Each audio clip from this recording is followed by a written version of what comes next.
That's right, everybody. 95 degrees here in Los Angeles, California. Actually, welcome to Ugly, where two industry marketing vets talk about the unrelenting pursuit of creativity in the people, work, and culture that either celebrates it or suffocates it. I'm Jeremy Baka. I'm Marc Levy, and like I know for real right now, you would like sell your soul for 95 degrees. Yeah, right now it is, I think I said 109. But dude, yesterday it was so hot. It was so hot. How hot was it? It was so hot. I saw a bird. No, I uh Sai, who you know, my live-in lover, she was threw some extra shoes in for work because she had this function after work, and so she goes to put her shoes on. She puts her dress shoes on, and she's walking, and something's flopping around. It melted the rubber soles off of her shoes, and these were really Wow. nice shoes. I mean, nice shoes. Melted the soles off of it. That's how hot it was in the car. So yeah, I'll take 95, please. Yeah, we've been, depending on your point of view, either lucky or unlucky. If you really like the heat, and I know a lot of people do. Uh, I think it's still, the El Nino thing going on. We've had a pretty mild summer so far in New York. It hasn't been like perfect spring weather the whole time. There have been some hot days, certainly, but we haven't had the weeks long heat waves that we've had to get used to over the past few years. And listen, it's June. This shit may still be coming, Yeah. but so far it hasn't been bad. It hasn't been like and I not for nothing. I just put my daughters on a plane to Paris. Their mom's taking them to Paris for a weekend to celebrate to celebrate their graduation. It was their graduation gift, and Wow. it's like 110 in Paris, and Yeah. Reddit is full of like Europeans and air conditioning, and why don't they have it? And why are they so jealous? And why do they make fun of us? Uh, it- Crazy. My big graduation gift from college was, geez, I can't remember. It was a sweater, maybe. No, it was. I got to have a party, and my brother bought me the Ohio State University class ring. But I wasn't traveling overseas or anything like that, like you rich people. So God bless, man. I love how you're living. What are your Uh, clients paying my, you? Can we talk about your salary right now? my graduation gift from college was a gigantic pile of nothing. Wow. Yep. I Okay. got So you did really nothing. well.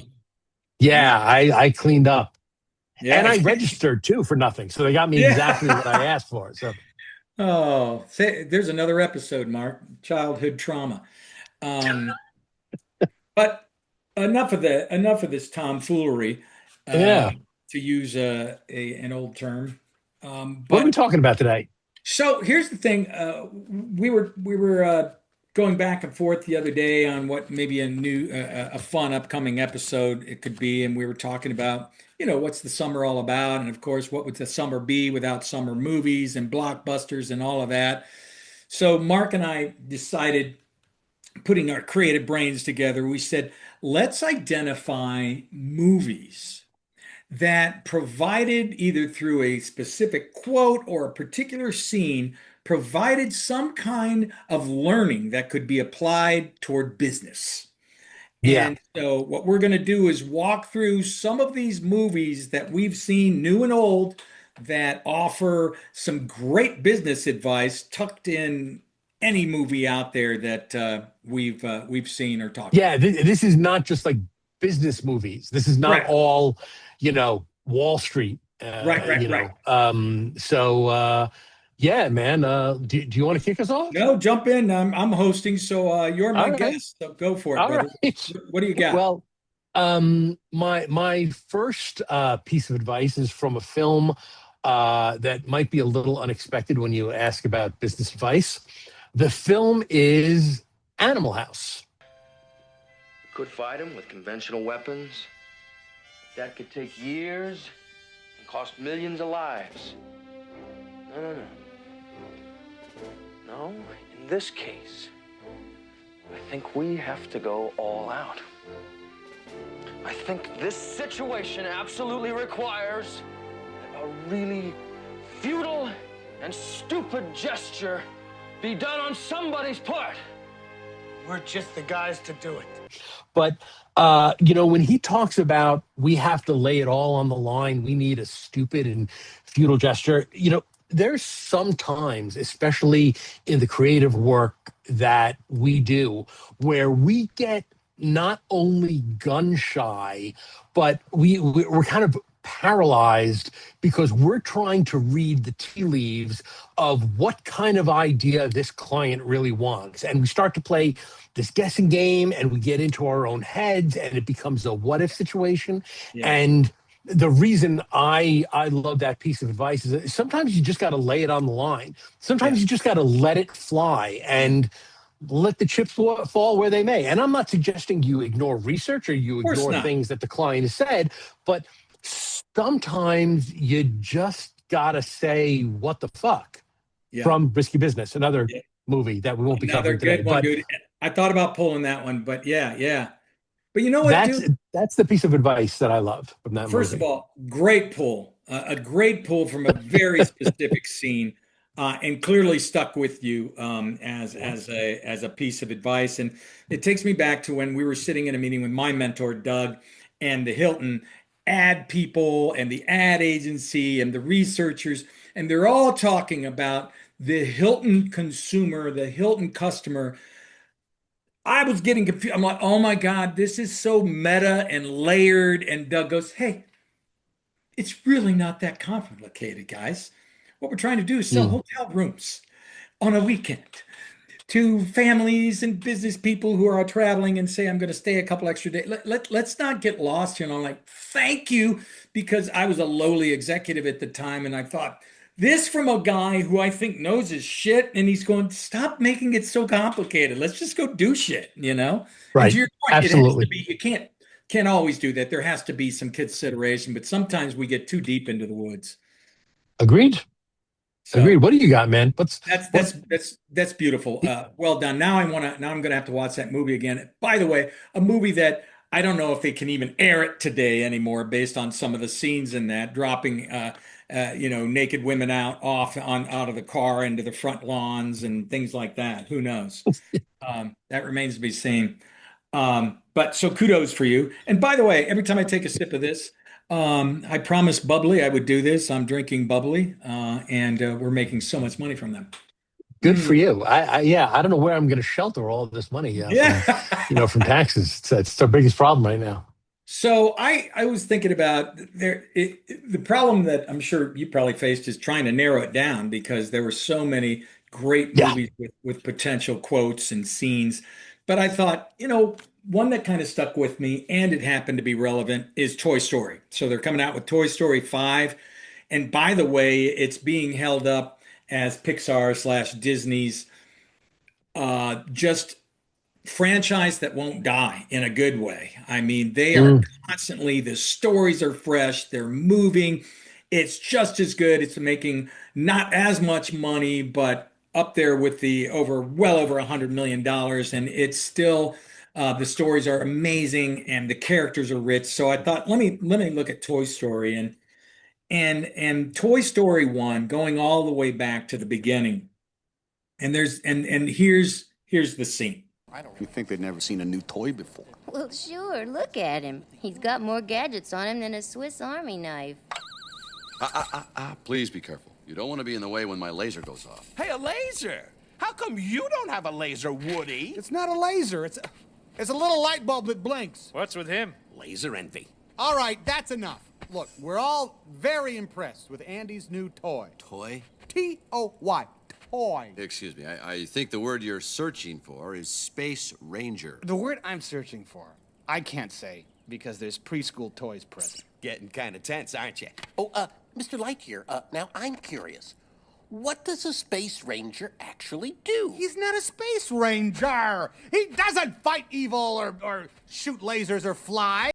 So what that scene says to me, so many times when whether it's a new hire, a new boss, a new client contact, or whatever shows up, or an existing one even where there's this sudden competitiveness either within departments or within the company, who's getting more recognition, who was called out at the meeting and who at the staff meeting and who wasn't and why, and they don't recognize me.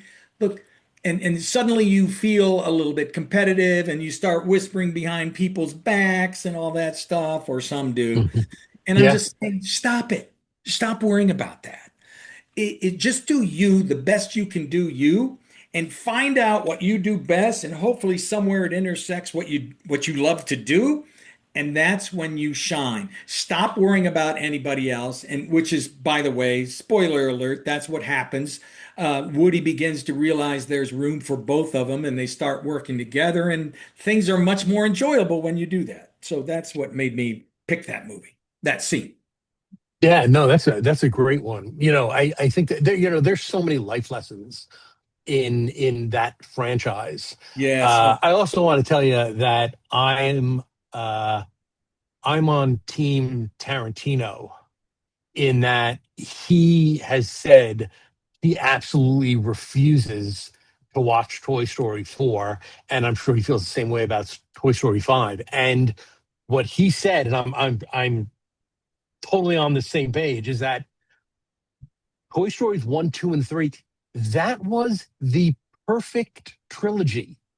It told a perfect story in the life cycle of a toy, from when you first get something to when you ultimately put childish things away. And I'm sure Toy Story 4 was fantastic. I'm sure 5 was going to be fantastic. I certainly not going to, shit all over Pixar or anything they do. But there was no reason to do that other than to make money, because they could have told whatever story they were telling with other characters through the lens of something else. So I feel like that Toy Story was brilliant as a trilogy and should have stayed a trilogy, again, because of the life lessons, just like that one. Don't worry about what the next guy's doing. Don't worry about trying to be the it guy forever. Just do your work, and things will work out. And boy, I think it's a great piece of advice. Good job. One of the things I would always do, I got a new boss. I was the chief creative catalyst. So I was involved in the creative trainings, the culture. I did develop programs for clients and work directly with the teams. But they hired, by the way, without telling me, they hired a new grand poobah, a chief creative officer, which was fine. Yeah. I didn't want to manage people and all the shit involved in that, but globally. And what I could have done is going, oh, okay, who's this dude? Have you talked to him? What's he like? Right off the top, his first day, I called him and I said, dude, you know what I'm most excited about? He said, what? And he's wary. I could tell he's wary on the call. I said, how much I'm going to learn from you. I said, because you come from the ad, he came from the ad side. He was can We winning. didn't go with it. You know what I was excited about? Murdering you in your sleep. I'm most excited about you're not going to make it home tonight because your brakes are coming. But when I did that, when I just said I can learn from you, and it just changed the core from the get-go, our relationship. There was no animosity, there was no fear about, are you angling me? And he was gracious, and he said, well, I've heard a lot about you, and I hope that goes both ways. And it's so much easier than these people like, oh, he came in, this new VP, and I'm a VP, and he's doing my work, and he shouldn't be doing that, or she's this. Just fuck it. Just do you and keep doing you and be gracious. And if you're good, and if you're clear what your role is there, and you do it all in, you shouldn't have any problems. And if you do, quit. Big baby, what the fuck do you need me for? So that's Thanks. that's my Toy Story lesson. I thought it was relevant culturally. Well, you brought up Buzz Lightyear, Yeah. and we're gonna stick for a moment with the space theme. Our next film and our next piece of advice comes from 1995's Apollo 13. All I did was stir those tanks. What was that gauge reading before you hit the switch? Hey, don't tell me how to fly the damn CM, all right? You don't They brought even me in know, here do you? to do a job. They asked me to stir the damn tanks, and I stirred the tanks. Jack, stop kicking yourself in the ass. This is not my fault. No one is saying it is. If I'm in the left-hand seat when the call comes up, I stir the tanks. Yeah, well, tell him that. I just asked you what the gauges read. All right, we're not. And you don't know. All right, look, we're not doing this, gentlemen. We are not going to do this. We're not going to go bouncing off the walls for 10 minutes. Because we're just going to end up right back here with the same problems. Trying to figure out how to stay alive. I can't Great lesson. even count the number of times I've been in meetings, creative and otherwise, where we are arguing about bullshit. It's not that it doesn't matter, but we're not going to be able to solve it. Like we're arguing about the, pages in a deck, or we're arguing like things that are so beyond our purview or beyond our scope in that moment, and you just waste time. There's nothing that's going to come of the argument. You're going to wind up right back where you were at the end of the argument with no resolution and no way forward. So it's important. It's always been important for me to really understand what we're talking about in a room, what we're trying to accomplish, what we're trying to get to, and let the rest of the bullshit wait. Again, I'm not saying, what you have to say or the point you want to make is unimportant, but is it important right this moment? Yeah. Is the argument going to do anything but actually waste time? So to me, it's just a fantastic scene. And, once again, it shows you why Tom Hanks is such a brilliant actor. It is a great scene. And I think there's a following scene, or maybe it's beforehand, the other and I loved it. It's part and parcel the same kind of area. And I likened it to healthcare, because this guy, when they find out Apollo 13 has this heating cooling problem on the capsule, this engineer comes in and he dumps all of the stuff that's existing that's on that capsule. The only things they can use, he goes, here's our challenge. We have to figure out how to fit this into this using this.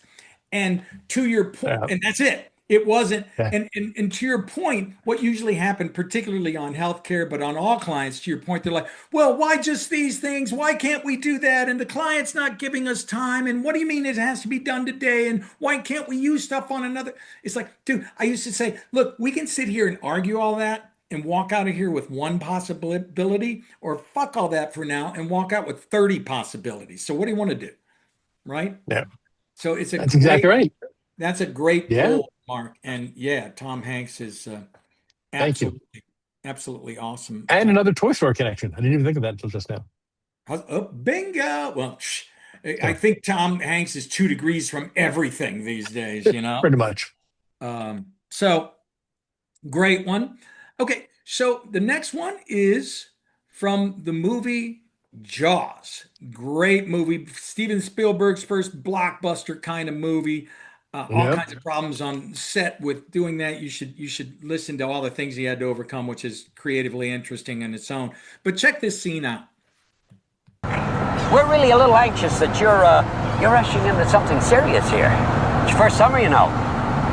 What does that mean?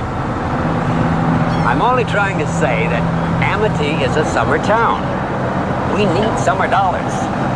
And if the people can't swim here, they'll be glad to swim at the beaches of Cape Cod, the Hamptons, Long Island. That doesn't mean we have to serve them up a smorgasbord. We never had that kind of trouble in these waters. Well, what else could have done that to that girl? Boat propeller? Well, I think possibly, yes, a boating That's not what you told me over the phone. I was wrong. We'll have to amend our reports. And you'll stand by that? I'll stand by you. Right. A summer girl goes swimming. Swims out a little far, She tires, fishing boat comes along. It's happened before. I don't think you appreciate the gut reaction people have to these things. And the point I want to make is failing to deal with a problem or sweeping it under the rug just because it's inconvenient or uncomfortable doesn't mean it's going to go away. So you might as well address it. Yeah, I think that's really fair. You know where that comes to mind. What comes to mind, and I saw this first person a couple of times in my career, is when you're trying to prep a CEO or some executive for an interview, and you're going over a Q&A, and you say like, okay, here's what we need to work on. Our response for if they say, why did you sell off that thing, or why did you take this action? And the response from the executive there says, oh, they're not going to ask that. Like they just go into this whole avoidance strategy. You have no idea if they're going to ask that. If we thought of it and we're not that smart, how do you know a reporter's not going to think of it? Yeah. Like, and why would you not want an answer to a question? Well, because it's easier to avoid it. Yeah. And that never works, ever. No. It's never worked in the history of anything. No, you're absolutely right. And I think that's the challenge of the whole thing is, and so many times, and these were my bosses, like you were suggesting there, when your bosses let it go, who cares? We had a senior person who my mentor Doug used to say, her idea of solving a problem is throw money at it or ignore it. And neither one of them work on many occasions. Just because you throw money at it, you got to sit down and figure out what we're going to do. How do we fit this into this using this? It's you got to solve the problem, or it's just going to come back again, no matter how much money you throw at it. So yeah, I thought that was a good one. Did you have another one, my brother? Yeah, for my money, there is no greater courtroom drama, no better courtroom drama than 12 Angry Men. What made you change your vote? He didn't change his vote. I did. Oh, fine. I know it. Would you like me to tell you why? No, I wouldn't like you to tell me why. Well, I'd like to make it clear anyway, if you don't mind. Do we have to listen to this? The man wants to talk. Thank you. This gentleman has been standing alone against us. Now, he doesn't say the boy is not guilty. He just isn't sure. Well, it's not easy to stand alone against the ridicule of others, so he gambled for support, and I gave it to him. I respect his motives. But the boy in trial is probably guilty, but I want to hear more. This notion that it takes courage to stand up for your convictions and stand by your opinion, because you risk so much when you do that, especially if you're in a room with people who you don't know, who don't know you, who don't necessarily respect your opinion or point of view because you're an unknown quantity, or maybe you're someone junior. It's so rare that we stand up in those moments. And obviously we're not talking about life and death here. We're talking about marketing, right? We're talking about ideas. And at some point, listen, there's this great Hungarian proverb: if 3 people tell you you're drunk, lay down. At some point, if everybody is telling you that you're thinking about it wrong, you have the wrong idea, you have to acquiesce and respect their experience and their point of view. Every idea, every opinion can't be the hill you die on. But even to have the courage to stand up for what you believe in, even if it's going to be a losing fight at the end, I think has always been one of the rarest displays in the business world, because there's not a lot of public courage that goes on, behind the scenes. So I think it's a great piece of advice and a great way to Okay. think about what you should be doing to have the courage behind your thoughts, your opinions, your ideas. So good, dude. Good movie. Wonderful lesson. And I remember saying once on many occasions, I am so sick of being odd man out. And so Mhm. because, and so many times I was. And I said that in one meeting. And I wouldn't say it because I didn't want to demoralize people. I would say, well, here I am, odd man out because I don't agree with any of that. Here's why. And after that, one of the junior people emailed me and said, I feel that way all the time, but I'm afraid to say anything. And Yeah. by seeing me do it, it gave her more, gave her a reason to start trying to do that as well. And it's so easy, especially when, you got senior people saying something and you're just a new hire that's fresh out of college, but you don't agree. And Mm. you feel strongly about something. And just to paraphrase Einstein, great book, Einstein by Walter Isaacson. He said that Einstein, by the way, at age 25, he came up with the theory of relativity. And when he did that, the surrounding scientific community that was in their 50s and 60s are like, who the fuck are you?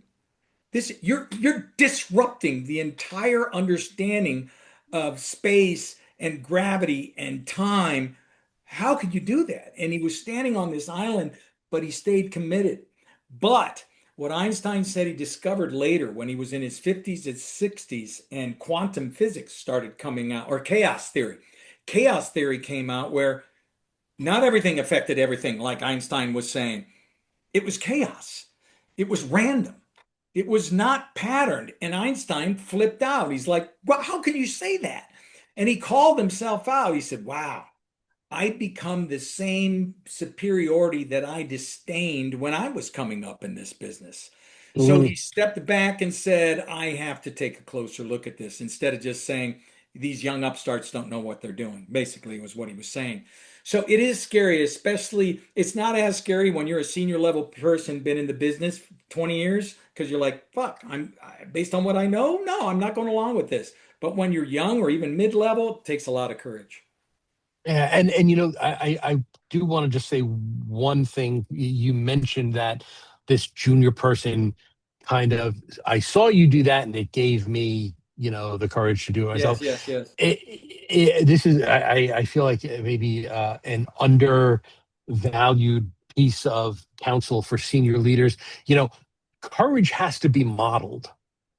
You can't just expect the junior staff to have that muscle, right? They have to see you be courageous if you want them to exhibit that same character trait. Yeah. So make sure you remember that as you're advocating for something or taking a different point of view in a group when there are junior people in the room, because it serves them well, even if ultimately you're in the wrong.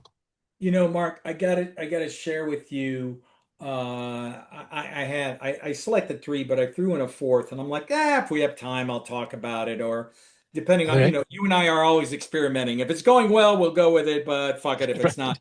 But I think this scene in this particular movie is appropriate to share now, and it comes from the Dead Poets Society. I stand upon my desk to remind myself that we must constantly look at things in a different way.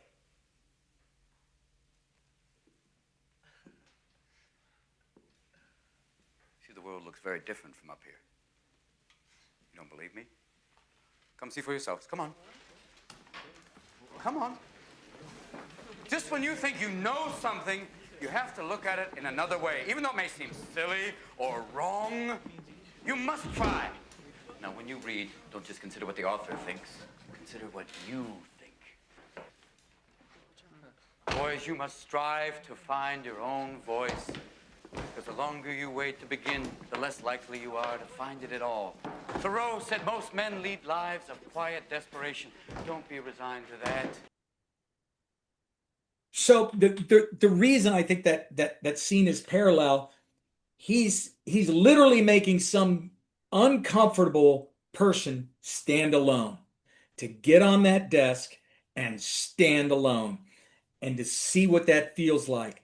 And when you stand alone and you're out there, you're standing on that desk, you suddenly have a different perspective. It's uncomfortable, it's scary, it's awkward, it's embarrassing, particularly, and I'm not, for the introverts, and I'm not disparaging them, but they in particular like to keep to their thinking and their thoughts in here versus spitting it out like the annoying extroverts do.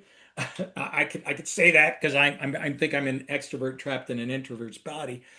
But I love that whole symbolism of him standing on that desk alone and being forced to express his thoughts. Yeah. And such, you thought that movie was going to be one thing and it wound up being something very different. And I'm not even going to say spoiler, because if you haven't seen it, it's fucking your fault at this Shame on point. you. Yeah. Yeah. But, that movie was so emotionally powerful at the end, because you see the fallout from having that kind of courage and having that sense of, I'm going to lay it all on the line. Yes. That's not always positive, even though we like to think that way. So I remember that still being a tough watch. Yeah, it is a tough watch in some respects. The other thing I did like about it, it it showed the contagion of courage, especially when it comes to ideas. Robin Williams got a couple of the guys to consider, maybe we're not going to follow the boring traditions that they're jamming down our throat at this Ivy League school. Maybe we're going to zig when they're telling us to zag. Maybe we're going to actually go against authority and do our own things. And suddenly this individualism started catching on, and the ideas started ricocheting, and new discoveries were made, and they became braver. They became poets, and not only book smart, but smart in creative ways to see the world differently. And it was a contagion. It started spreading. And I've seen that happen in meetings as well, where one courageous person says something and the other one goes, I was thinking the same thing, or wait a minute, that's not bad. And it's so energizing and exciting to see. Doesn't always happen. And a lot of times I've been left out on the plank by myself and had to admit, like you said, there comes a point where you're going, all right, I'm gonna fly with the group on this one, or we still got to get something done, and we're at a standstill. Maybe I can borrow as much of that thinking as possible, but somebody's got to give and get shit done. So God bless. All right. That was a good one. I got one more. Oh, do it. Yeah. Pound for pound, maybe the greatest cast in the history of film. It's got to be Godfather. Close. Oh, okay. Oh, Goodfellas. Al Pacino. Yeah. Ed Harris. Alan Arkin. Jack Lemmon. Yeah. Jonathan Pryce. Yes. Kevin Spacey. Yep. Unbelievable cast. Yeah. The film is Glengarry Glen Ross. So amazing. Great one to pull here, Mark. Let's take a look.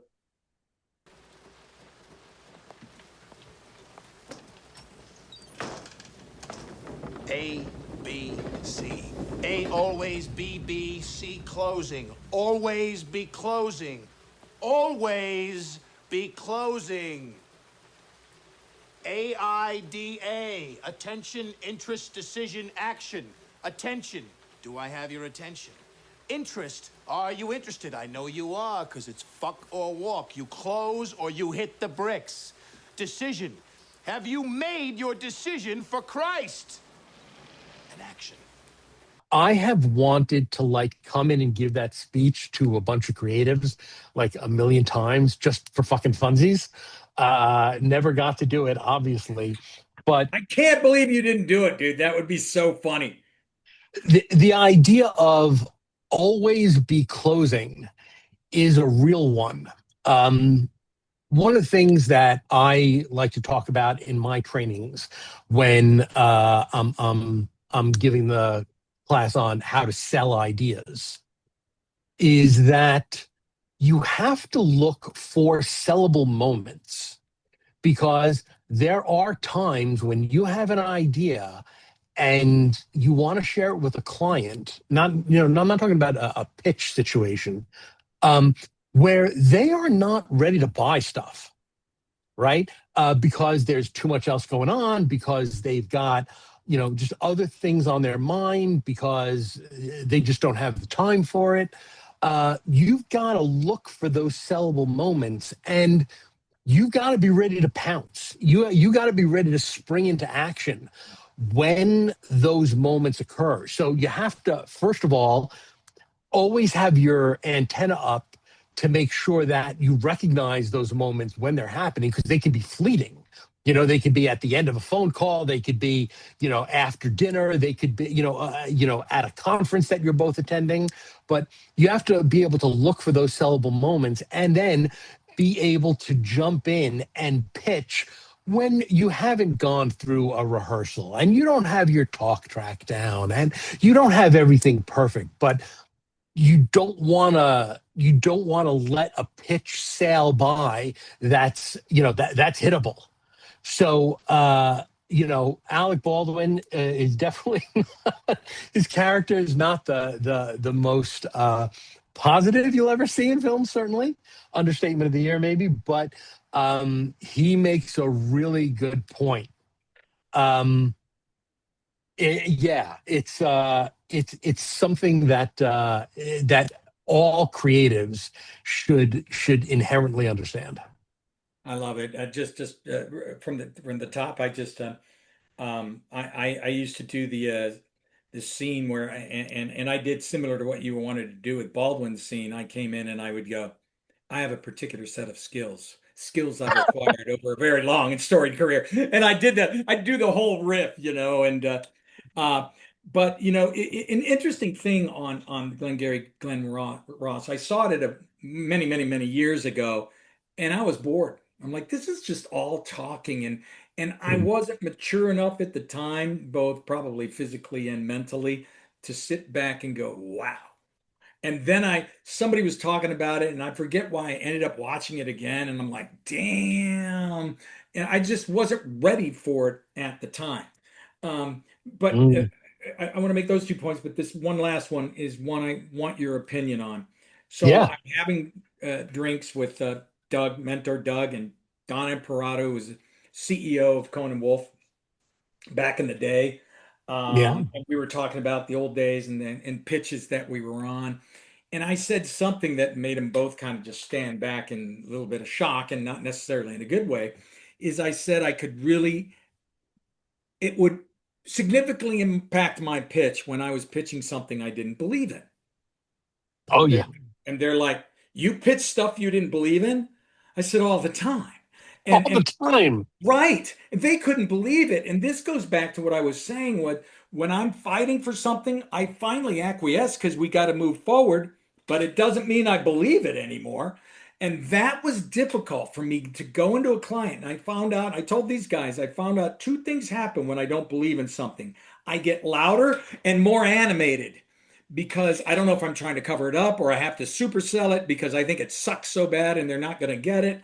But they were kind of shocked that I actually consistently, or not consistently, but on several occasions, on maybe many occasions, pitched something I didn't fully believe in. Yeah. Yeah. I've had to do that a lot. Another thing that I do in that training is use a great little scene from Fast Times at Ridgemont High. Mile 3. Act like wherever you are, that's the place to be. Isn't this great? You've got to convince yourself that you are pitching the greatest idea in the history of everything. Yes.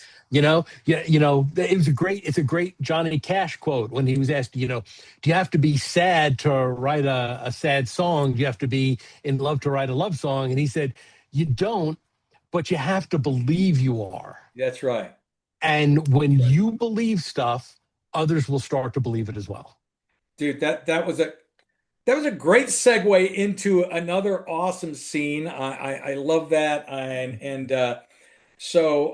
Dude, I think we've proffered some very good business advice in kind of a I different think we way. have So, from some unlikely sources all the way around. well, I think we're doing there. One thing you can't argue with us is we definitely practice what we preach. So we're always experimenting, trying new stuff, and so hopefully you found this entertaining. Mark, any final words before we wrap it up today?